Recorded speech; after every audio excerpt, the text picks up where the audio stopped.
পরিবর্তন আনা হয়েছে দেশের সরকারি বেসরকারি প্রাথমিক শিক্ষা প্রতিষ্ঠানের শপথ বাক্যে। সকল প্রাথমিক বিদ্যালয় এবং পিটিআই এর প্রতিদিনের সমাবেশে জাতীয় সঙ্গীত পরিবেশনের পর নতুন শপথ বাক্য পাঠের আদেশ জারি করা হয়েছে। ২০ আগস্ট দপ্তরটির পলিসি অপারেশন বিভাগের পরিচালক লুৎফুর রহমানের স্বাক্ষরিত এক প্রজ্ঞাপনে এই নির্দেশ দেওয়া হয়।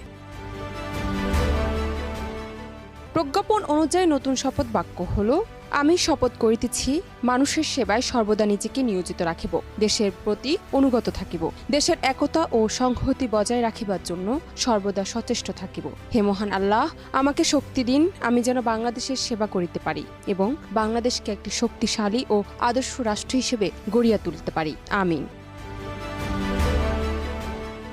এর আগে ২০২১ খ্রিস্টাব্দের ডিসেম্বরে স্কুল কলেজের মাদ্রাসায় নতুন শপথ বাক্য পাঠ করার বিষয়ে দিক নির্দেশনা দেয় সরকার।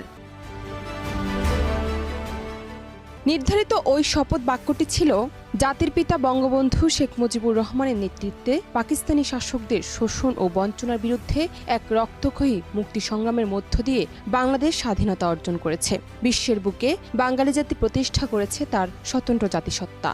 আমি দৃপ্ত কণ্ঠে শপথ করছি যে শহীদদের রক্ত বৃথা যেতে দেব না। দেশকে ভালোবাসবো, দেশের মানুষের সার্বিক কল্যাণে সর্বশক্তি নিয়োগ করব। জাতির পিতা বঙ্গবন্ধু শেখ মুজিবের আদর্শে উন্নত, সমৃদ্ধ ও অসাম্প্রদায়িক চেতনার সোনার বাংলা গড়ে তুলব। মহান সৃষ্টিকর্তা আমাকে শক্তি দিন। জান্নাত নিপু, দেশ রূপান্তর।